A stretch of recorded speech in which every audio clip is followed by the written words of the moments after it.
Welcome to Aviation Intelligence Weekly with Sarah and Mike, your guide to the aviation industry.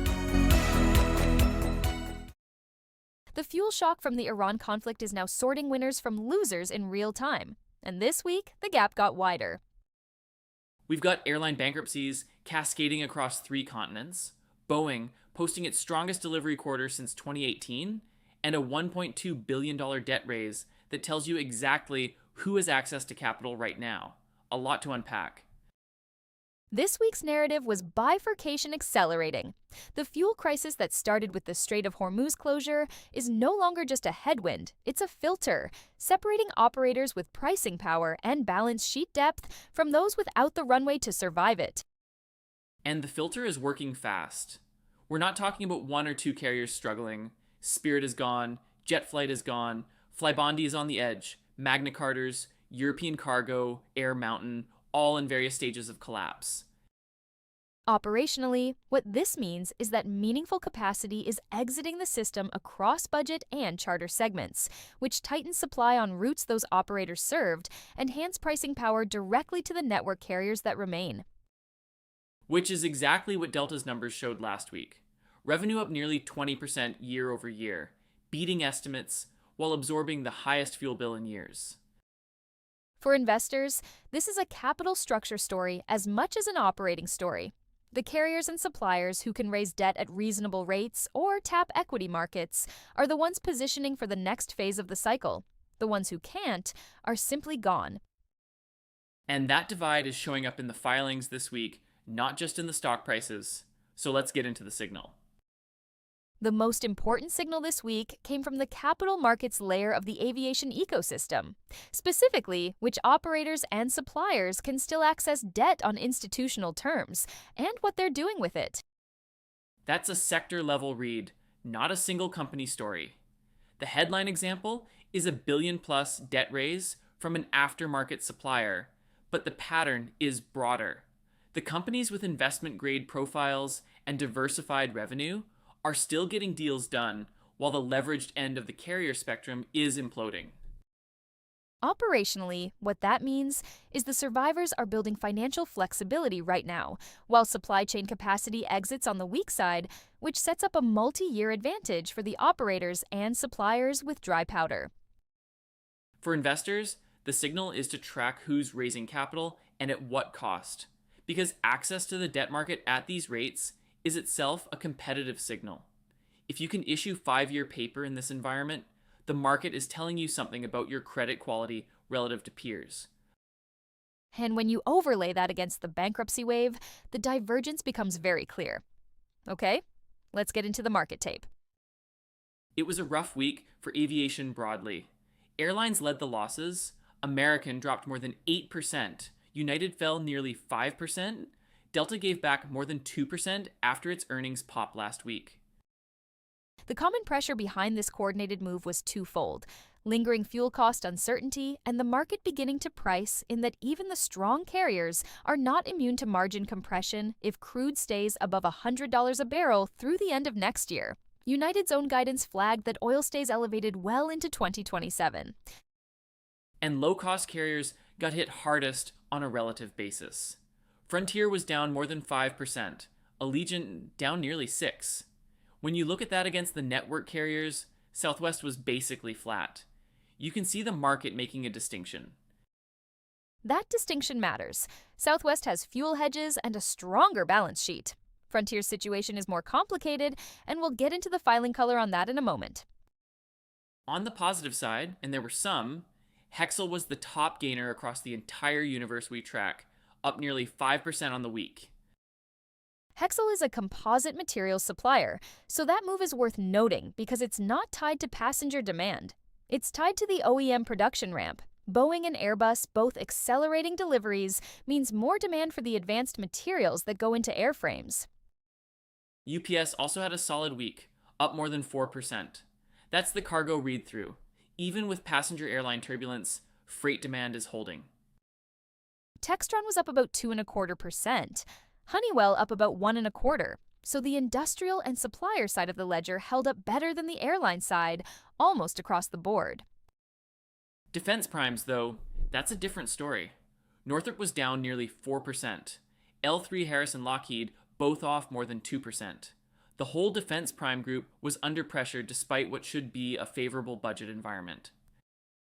What matters is that the defense prime weakness this week wasn't driven by fundamentals. It looks like sector rotation and profit taking after a strong run earlier this year. The contract flow we're seeing, counter drone awards, missile defense IDIQ contracts, hasn't dried up. Right, the macro setup for defense spending is still intact. The Gripen contract with Ukraine, the Army counter drone award, that's real demand. The stock pullback feels like positioning, not a fundamental shift. This week, TSA screened 13.6 million passengers, which is down 0.4% year over year and about 0.5% above the 3-year average. That's a nearly flat demand picture at the top of the summer travel season. Which is actually the nuance here. Flat year over year at peak summer sounds weak, but above the 3-year average tells you the underlying demand base is intact.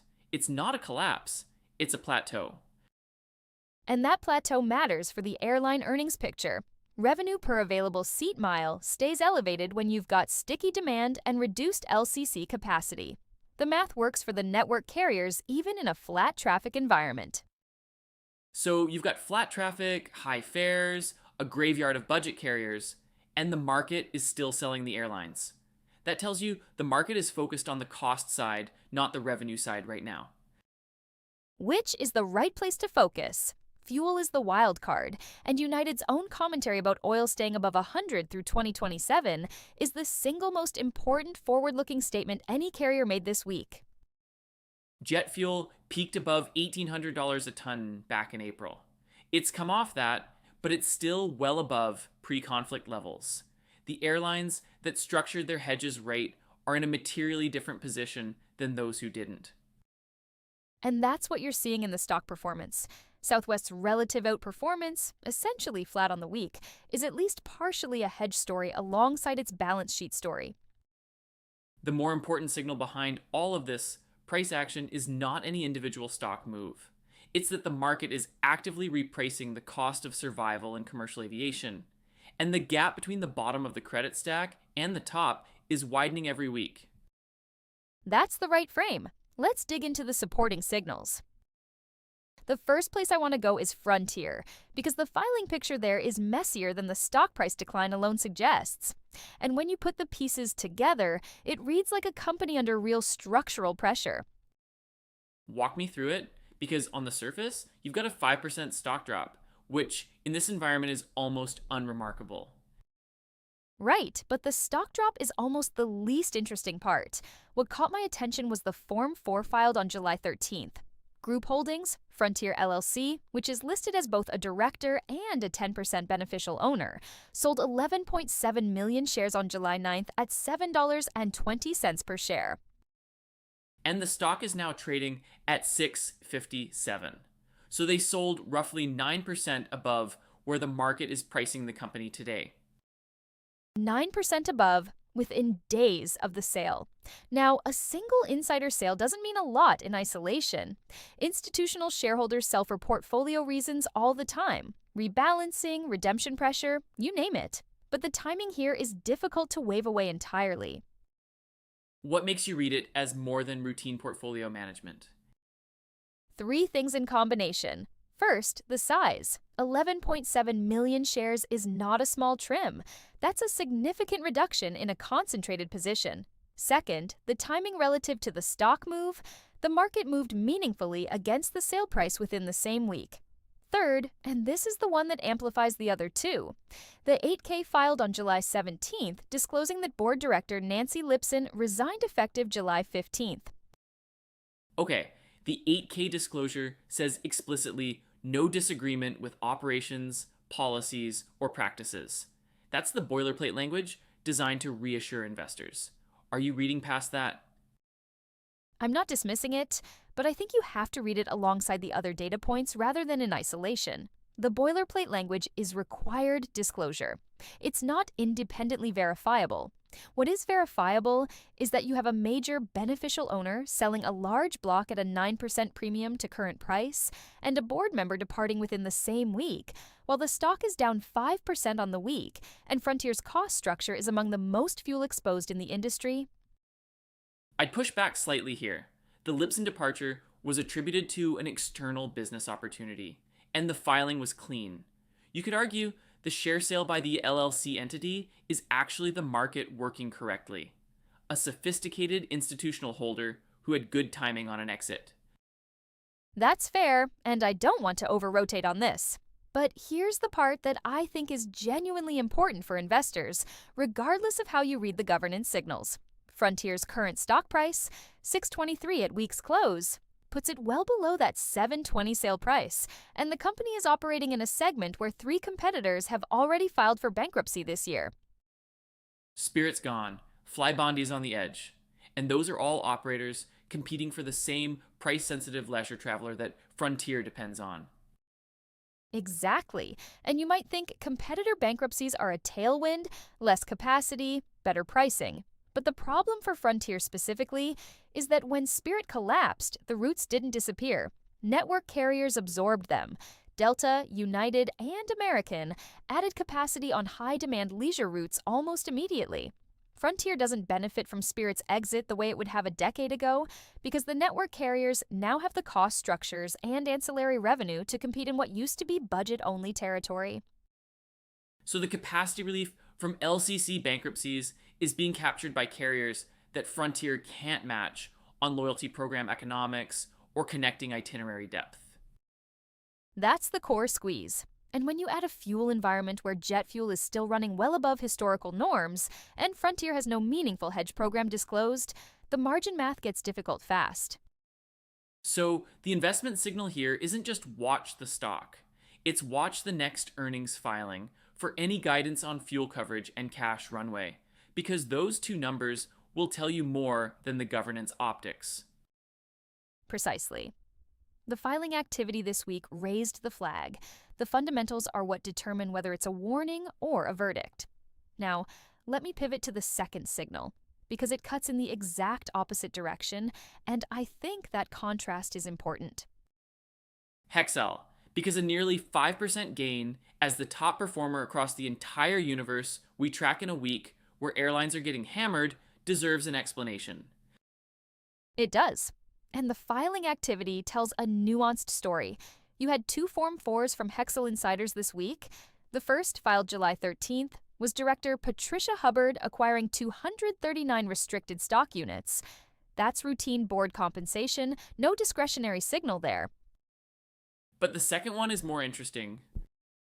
Significantly more interesting. Nick Stanage, also a director, exercised 65,502 non-qualified stock options on July 14th, options that were granted back in January of 2020 at an exercise price of $65.56 per share.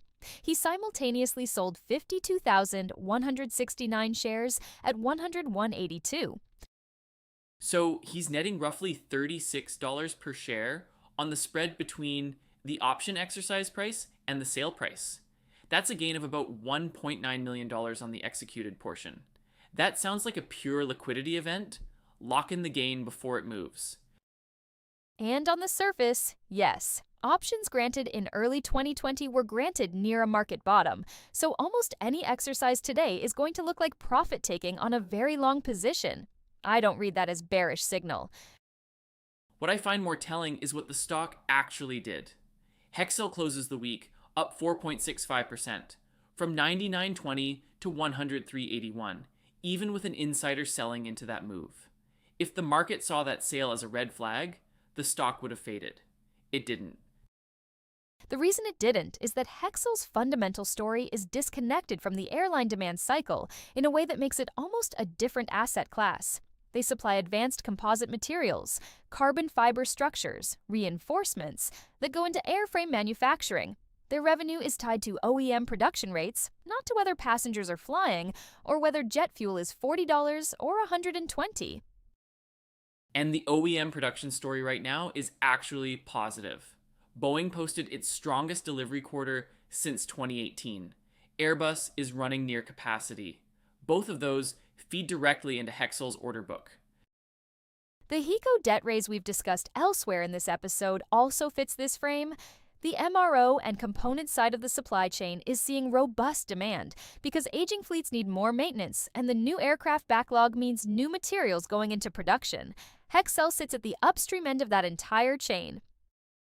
So, when you're looking at a week where UAL falls 5%, AAL falls 8%, and the passenger airline sector broadly underperforms, Hexcel being up 4.5% is not a mystery. It's the market telling you that the demand for what Hexcel makes is driven by the delivery backlog, not by this quarter's revenue per available seat mile. And the 2-year chart would reinforce that. Hexcel has been relatively range-bound while airlines oscillated with fuel prices and pandemic recovery noise. This week's move looks like a re-rating tied to the OEM delivery acceleration, which is a durable trend rather than a one-week event. For investors, the takeaway from both signals, Frontier and Hexcel, is the same bifurcation theme we opened with, just expressed in a different part of the value chain. Fuel exposed, low margin operators facing governance uncertainty on one end, backlog driven material suppliers with pricing power on the other. And the gap between those two ends of the spectrum is what the market is actively widening right now. That's the through line for the entire week. So let's talk about what the market is actually telling us when you look at the full performance table side by side, because the divergence this week wasn't subtle. It really wasn't. You've got Hexcel up 4.65% and UPS up 4.28% in the same week that American Airlines drops 8.15% and Northrop Grumman falls 3.74%. Those are not minor variations around a mean. That's a market drawing hard lines between categories. And the question I keep coming back to is whether this is cyclical positioning or structural differentiation, because the answer changes everything about how you size these positions. Say more on that distinction, because I think it's easy to conflate the two. Cyclical positioning would mean the market is rotating into suppliers and out of airlines because fuel is high and fares are uncertain, a temporary trade that reverses when the Hormuz situation resolves and crude comes back down. Structural differentiation would mean the market has reassessed the terminal value of fuel-exposed, low-margin operators relative to backlog-driven suppliers, and that gap persists regardless of the commodity cycle. I lean toward the structural red, and here's why. The LCC collapses we've seen this year, Spirit, Flybonda, and JetFlight, the others, those aren't purely fuel casualties. Some of those balance sheets were already fragile before the Hormuz closure. The fuel shock accelerated a reckoning that was already in motion. That's a fair point, but I'd push back slightly on the defense prime weakness because that looks more cyclical to me. Northrop down nearly 4%, L3 Harris down 2.3%, Lockheed down 2.29%, in a week where the geopolitical backdrop is still intensely favorable for defense spending. The Ukraine Gripen deal, the Army counter-drone award, that pipeline is real. Agreed. The defense prime sell-off reads like profit-taking after a strong run, not a fundamental reassessment, which actually supports the structural differentiation argument, because if it were pure macro rotation, defense wouldn't be selling off alongside airlines. So the more precise read is structural differentiation between materials and components suppliers versus fuel-exposed operators, layered on top of sector-specific profit-taking in defense primes that's unrelated to the underlying demand story. Which means the supply chain names Hexcel, HEICO despite the slight dip, Honeywell, those are the structural winners in this environment. And the LCC segment, particularly the names without meaningful hedge programs or balance sheet depth, those are structural losers regardless of what happens to crude next quarter. The cargo red is interesting too. UPS up 4.28% while FedEx was essentially flat. That's not a macro call. That's a company-specific read on how each carrier is managing cost and volume mix in a freight environment that's still recovering.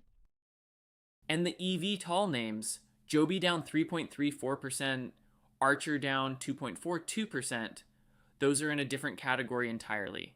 the insider sale activity at Joby this week, Bayvert selling nearly 600,000 shares through his 10b5-1 plan at a weighted average of 775 against a current price of 723. That's worth monitoring. It's a pre-planned sale, so the legal read is clean. But the pattern of insider disposals in a pre-revenue company in a high fuel cost environment does raise the question of whether the certification timeline pressure is creating liquidity needs at the individual level. Which ties back to the structural question. In a world where capital is expensive and certification timelines keep extending, the EV2OL segment needs patient capital. When you see insiders moving shares consistently, the patience question gets louder. So, the base case is that supply chain and components outperform fuel-exposed operators for the remainder of this fuel cycle. But the key risk is that a rapid Hormuz resolution collapses the commodity premium and triggers a violent mean reversion trade back into the airlines before the structural improvements in their cost base are fully visible. That's the setup heading into next week, and there are 4 specific things I'll be watching to confirm or contradict the narratives we've been building. Let's run them. Watch American Airlines earnings guidance and any forward fuel cost commentary, because it will confirm or contradict whether the 8.15% stock drop this week was the market correctly front-running a genuine margin crisis or an overreaction to sector sentiment that sets up a relief rally if the numbers come in better than feared. Watch the next round of TSA checkpoint data, because it will confirm or contradict whether the flat year-over-year traffic we saw this week, 13.6 million passengers down 0.4%, is the beginning of demand softening at the peak of summer, or simply a one-week plateau that holds through August. Watch any update on HEICO's deployment of the $1.2 billion debt raise, because it will confirm or contradict the thesis that the MRO and component segment is using this capital access window to consolidate, which would be the most direct confirmation of structural differentiation playing out in real M&A activity rather than just relative stock performance. And watch crude oil price trajectory relative to the $100 threshold United cited in its forward guidance, because it will confirm or contradict whether United's bearish oil outlook was a conservative management cushion or a genuine forecast. And that number is the single most important input for every airline earnings model across the sector right now. 4 clean reads. Any one of them moving materially changes the risk weighting on positions across this sector. And that's the honest framing for where we are. The narratives are well supported by the data this week, but this is a high uncertainty environment, and the conviction has to be calibrated accordingly. So let's bring it home. What's the synthesis? The through line for this entire week is that the fuel shock from the Hormuz closure has moved from acute disruption to chronic filter, separating operators and suppliers by capital structure, hedge positioning, and demand independence in ways that are beginning to look durable rather than temporary. The actionable read is that the supply chain layer, materials, components, MRO, is behaving like a different asset class from fuel-exposed operators. And the filing activity this week, HEICO's debt raise, Hexcel's insider transactions, the Frontier governance signals, all of them point in the same direction. And the risk that keeps this from being a clean trade is the speed and opacity of the geopolitical resolution risk. If Hormuz reopens faster than the market expects, the entire relative value thesis compresses quickly, and the airlines that survived with their hedges intact could see violent upside. High conviction on the structural story, open hands on the timing. That's exactly where we are. Thank you for listening to Aviation Intelligence Weekly. We'll be back next week with earnings from American Airlines and further developments on the fuel and supply chain story. Stay sharp out there. Stay sharp. Aviation Intelligence Weekly is produced for informational purposes only. Nothing in this podcast constitutes investment advice, a solicitation, or a recommendation to buy or sell any security. All data referenced is sourced from publicly available SEC filings, TSA checkpoint statistics, and market data as of the dates noted. Past performance is not indicative of future results. Consult a qualified financial professional before making any investment decisions. The views expressed are those of the hosts and do not represent the views of any affiliated organization.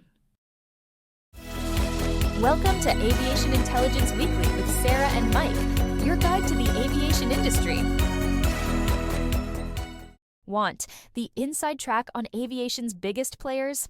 Aviation Intelligence Weekly brings you expert analysis of airline earnings, breaking industry news, and deep dive company histories. From American Airlines to Boeing, we cover the business of flight every week. Subscribe now on Apple Podcasts, Spotify, or wherever you listen.